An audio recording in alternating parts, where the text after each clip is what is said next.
Jean even timed herself. It's nice to have somebody in Sacramento that makes their number one priority water, and Jean's done a tremendous job at that, so we thank you for that, Jean.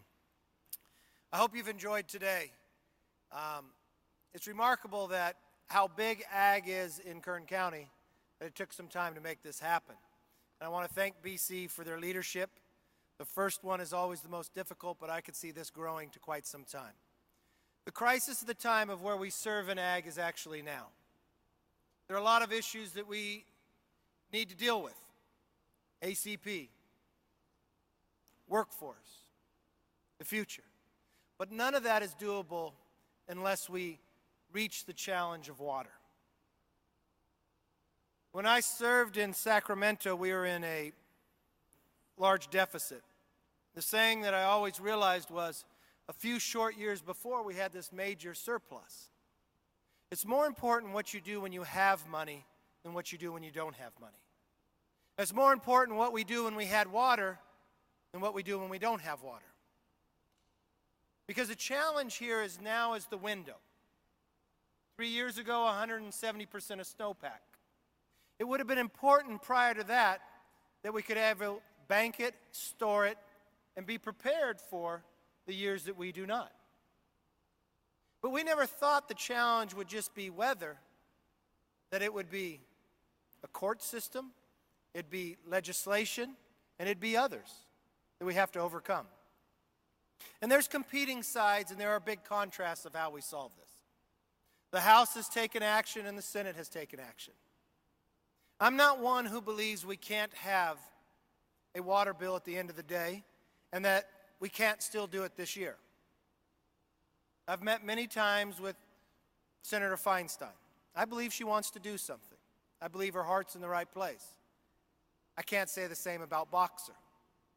But the core to the question that I've raised to our senator is, we can never have a real solution if we don't do something about endangered species. Because I don't want water on paper, I want water that is wet. If the delta cannot flow, then we can't solve this. 3 core items that I believe that I've laid out in principles that we have to have. The delta has to have the ability to flow, and it has to be guaranteed. We'll have to protect the water contractors, yes, for the state rights to the water. Third, we have to have real storage. Not storage on paper that somebody later can come back and sue us and not be able to build. One of my greatest frustrations in America today is we may pass a highway bill, but you don't build anything right away, right? The Golden Gate Bridge took 3 years, and we've now spent 3 decades trying to add an on-ramp to it.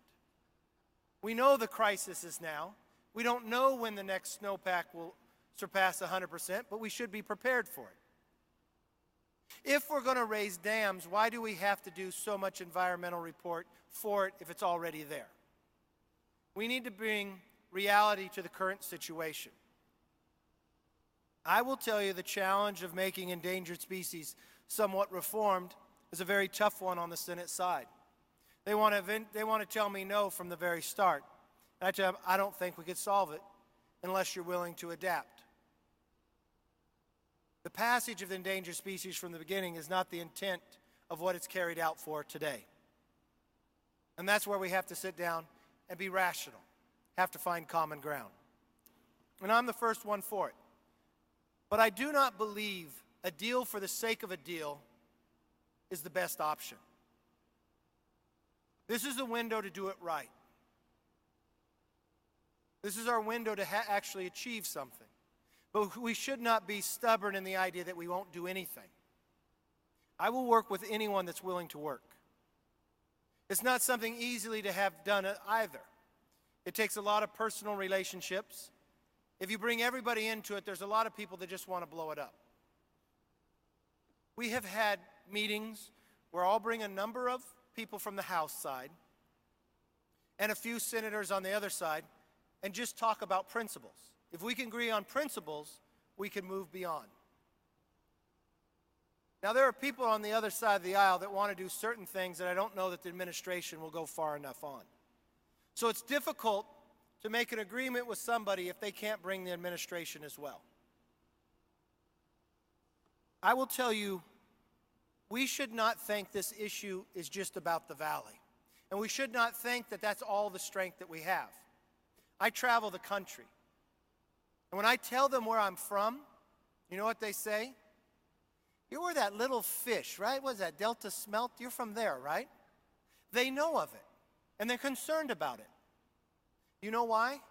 Because they have their own issue about a Delta Smelt. Not the Delta, but of some endangered species stopping something that they want to do as well. And if it's not them, it's us next. And they view it that way. So we should be able to take and harness this in the right method to be able to move forward. Now, I'm one who believes that there's a possibility we could still do this in lame duck. It's difficult because what we're looking at today is California. And I've got to get everybody voting that's outside of California to understand this crisis. It's all going to take some resources. But like anything, I believe in small government, but I don't believe in no government. I believe there's a responsibility, but there's also a responsibility to the state. The state is doing their job. The Fed should do their job. Plus, the ability for growth that we have here. I believe to have a safe food system is indicative of having a safe country. We don't want to be tied to some other country of the ability to be able to provide. Our ability to trade and sell our food other places expands markets, but also expands relationships. You know what my next great fear is? Because of what has gone on, the next movement of the state and groundwater. One of the strongest abilities for America to grow is that we have rule of law. Why in America today are we having an energy renaissance? Because of private property. We're one of the few countries in the world that private property goes to the core of the earth. So we're able to, one, produce more. Why? Because of the private sector and the right and the ability to expand. The movement of the state, and I stayed and I listened to our first speaker, said, don't worry about the Water Resources Board as long as the locals do it. That scares me to death. Scares me to death of the next actions that they would take. They will sit and they will applaud that, yes, we are about $7 billion just here and $44 billion in the state. But how are we surviving right now? Because of our groundwater. We can't maintain that, keep going unless we replenish it. But will the state allow us to do the best use for that water, which is ours? They're trying to take another road to regulate something different. So you will not have those jobs. You will not have that growth. And to me, it goes against the core of what private property is all about. So we need to solve the first problem. The ability for Delta to flow. Secondly, real storage. And if we just have storage but no water running through it, what is storage good for? And that should be the principles of where we stand. And it should not just be on paper, it should be really wet water. Now, if there's one message I can give to you that can help us at the same time make that policy, speak with one voice. Too many times I've watched ag before be the real focal point when it came to policy making in this state. Why? Because the strength of who you are. $44 billion, you reach everyone. But we're collectively, right? We're individuals. That's why ag's been good. You take risk as individuals. You'll do things others want. It's not something you all want to join together. But every time we go to try to solve a problem, they'll wheel out another group that has ag in its name and says, see, they sign on with this, Kevin. You're just out of the mainstream. Don't allow them to divide us. Set a principle, stay together, speak with one voice. And if there was one question that rang true to me today from our teacher from Shafter, They're teaching you climate change at the very beginning, but why aren't we teaching you where it comes from? If we debate what kids should eat, should they at least learn where it comes from? I love what Grimway Academy is doing, because when they go out there and they grow, they also learn the science. They learn the math behind it, but they learn where it comes from and how hard it is. That is something we should expand everywhere we go. It'll make our debate that much easier. Are we supposed to take questions? So, let me stop there, and there's questions Gene and I can take. I do want to thank you for the participation, but I also want you to think, how do we expand this further? We have big challenges right now that people will come forward, but we want to keep this to the next. When we have challenges out there like ACP coming, that's really what we should be focused on. But we can't be without the water. But when we find that challenge, how can we do the science to make sure it's based upon science? And when we get a solution here, it's not the EPA coming in and trying to change everything. So, questions, answers. I'll also take advice because we're at 9% approval. Okay, we have a question down here.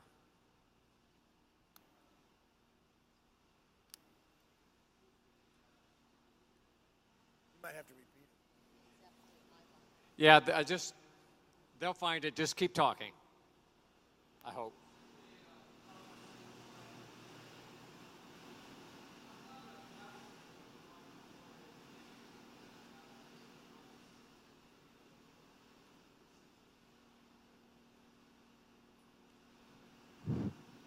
There we go.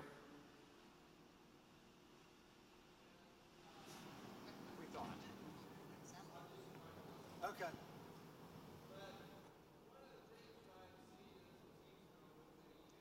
When kids are not using maybe common sense, and then sometimes that common sense turns into some rudeness, I have a tendency to want to kick them out of the class, in which I do. And I maybe need to be politically correct. I'll just say that I remove them from class.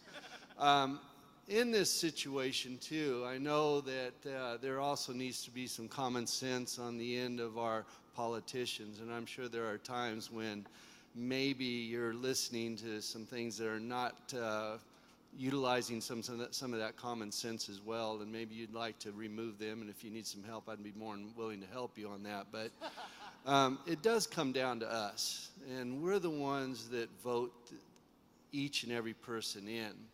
My question is this here, and since I've led the kind of the foundation of this here, my question is this. Are we dealing with political people that truly do not understand agriculture, or is it more along the lines of dealing with politically correct? Because if it deals with politically correct, that's not the kind of person we try to vote into an office position. Now, I'm not trying to put either one of you on the spot here, but I really am questioning here in regards to, and I certainly don't want to put anybody on the spot and name names, but I really question Nancy Pelosi in this regards here. Does she really understand? Do politicians truly understand the importance of agriculture, or is it just a political camaraderie that they deal with? We are a microcosm of society. So what you find in your elected officials are a direct correlation to what you find in society. I'll say Nancy probably represents her district very well's views. I'll give you one example. We recently were sitting down with the Prime Minister of India, just about 6 of us. The Speaker has a question, Nancy has a question, and I have a question. You know what question Nancy asked the Prime Minister of India? How he was able to remove coal, because she was very concerned with the amount of coal they burned to renewable energy. That was her top question for the Prime Minister of India. That's her top issues. But it goes to the heart of what we talked about earlier and what you said. I think there's a responsibility that we have, that maybe we made it too easy that people don't understand where ag comes from, or how difficult it is to grow, or how difficult it is to produce in today's world. take this one question in your ag class. If the community got 0% of water and 5% of water, does the ag community still pay 100% of the water, even though if they don't receive it? How many people would answer that question correctly? Here we are in a time and a place when people hear that, they say, whoa, but they've been told too long that, we've been subsidizing those big farmers in the valley. I hear that so many times from certain elected officials around this state. And that just infuriates me. I said, you haven't been to a farm then, have you? You don't know what they go through. I've grown up with these people. Some of them went to school with me and risked everything and had nothing. So many stories, leased a little land, built before. And you know what? They don't have some insurance. They risk everything, could be wiped out very quickly. But they take that risk because what they do, they love. So there's a great deal of people that don't understand. There's a great deal of people that are misinformed. And then there are people that disagree with us. And I find there are some people who disagree with it, that it's more than just agreeing, it's almost a religion. That they wake up daily, that they want to change our way of life. And that's success to them. And you have to be prepared. Every battle is won and lost before it starts, and you have to understand what you're battling against. Other questions?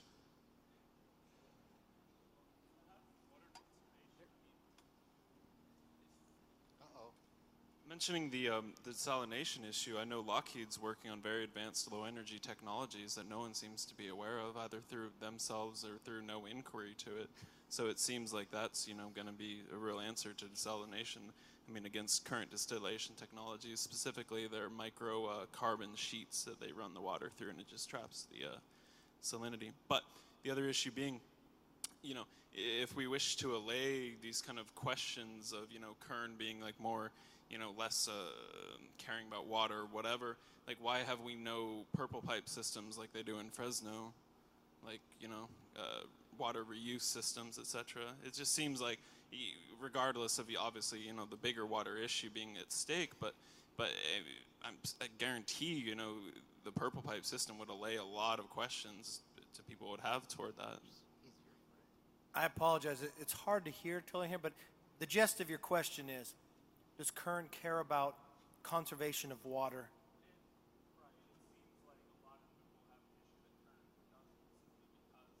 Yeah. One thing I will tell you, we do not survive without water. Those are the people that care the most about water. The amount of water we use per acre today is much different than it was before. The value and the cost of water, if you look at the bids, that becomes your livelihood. Those are the things we deem most precious to. My complaint is lots of times people have an argument, especially on the East Coast. When we deal with endangered species, they concrete it over everything. Why are endangered species alive here and not there? Because we care for our land and we care for them as well. We make our wealth from the resources of what we have, so that's what we care most about, and that's what we're going to protect the most for. I think lots of times we don't get that message out, that people have the wrong impression. But we can't be here without it. So